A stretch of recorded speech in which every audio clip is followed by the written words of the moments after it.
if you watch our videos, we have the Learning is Neurological clips that is an actual workshop. We'll guide you how to talk it into existence. So your words of knowledge are directing your action. Yes, there they are. And your vision is educated. Right. We must educate vision. Even scripturally, we have to have our vision educated. We don't know what we're looking at. Right. Well, and that's so much more. It's so much more difficult to.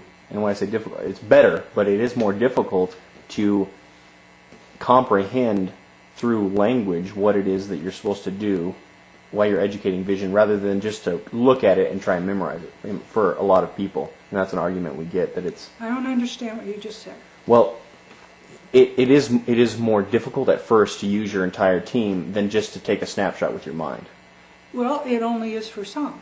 Well, for you, maybe it would be if you have a visual talent, because you're so used to relying on visual talent. Right. But for those of us who don't have it, and I'm one, we love words. Right. Well, and I was just saying, there's an argument that I've heard from people who do have the strong visual talent. Mm-hmm. Well, it's easier, but just seeing that even when you do that, you're not necessarily gaining understanding. All you have is a picture in your mind, but there's not necessarily understanding behind that.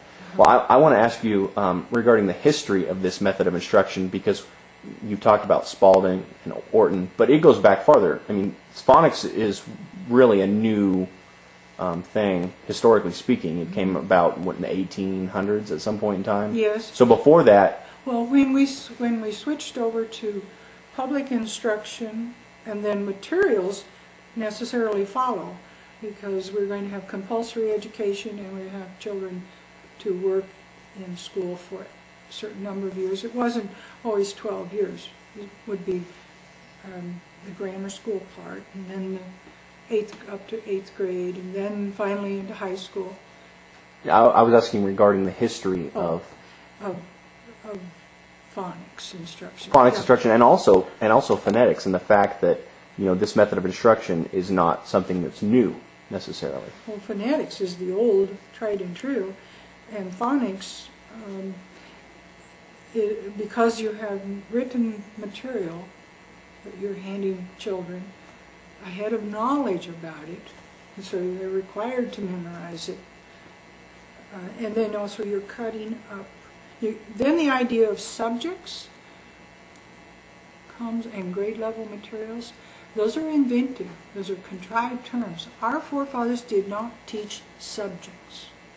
They taught the language, and the child entered into whatever information he could find, and usually on an as-needed basis. Here's Abraham Lincoln teaching himself geometry at age 36. That really bothered his life, didn't it? Not to know geometry until he was 36. I'm saying that's supposed to be funny. Right. But on as needed, as you walk with the Lord, you learn about the Lord. As you live in this life, you don't. The word liberal arts education, that's new. It's not liberal, and there's no art to it. It means we're going to divvy out smatterings of information to children and make them think that's all there is to it, and that they have really learned something, when they have not had all entered into it. So a subject, well, and the other part of that, phonics decides how many words you'll be asked to memorize in 1st grade, 2nd grade, 3rd grade, 4th grade, and then they quit. And you're supposed to, they don't intend for you to be successful. They already know the visual person will keep being able to remember words. And so that's just a show.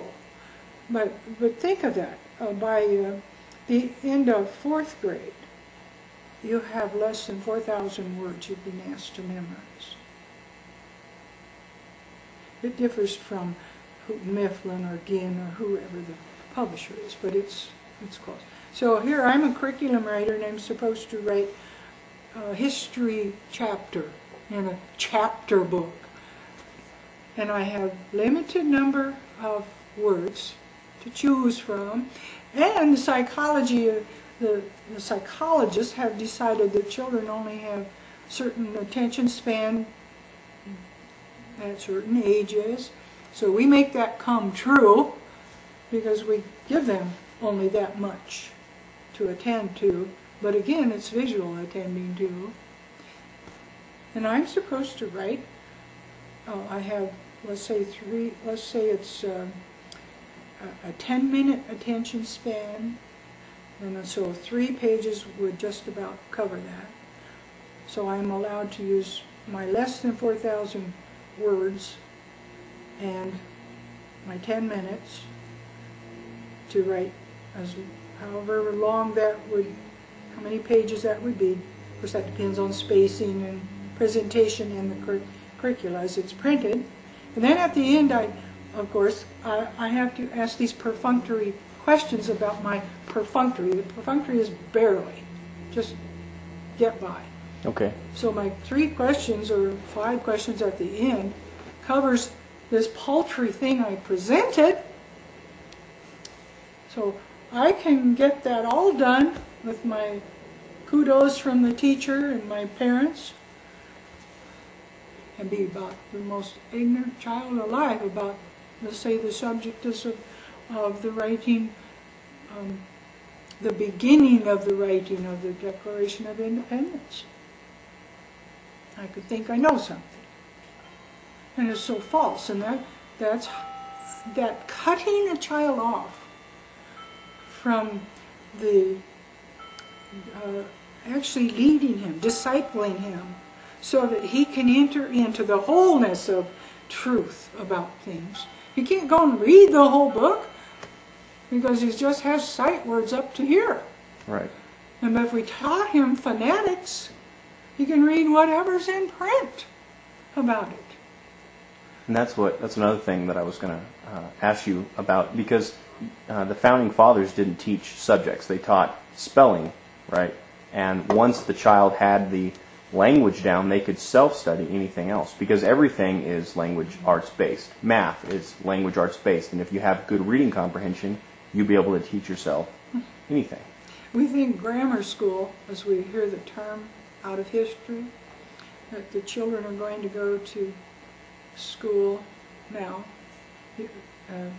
at age 8 usually, if the parents could afford it, to learn grammar. And we think of our, again, perfunctory idea of what grammar means. Right, like I was learning grammar in a sophomore year in high school, underlining the noun, circling the subject of the sentence and all of those things. They went to grammar school to study Latin and Greek. Right. They already knew English. We don't know that that's what they did.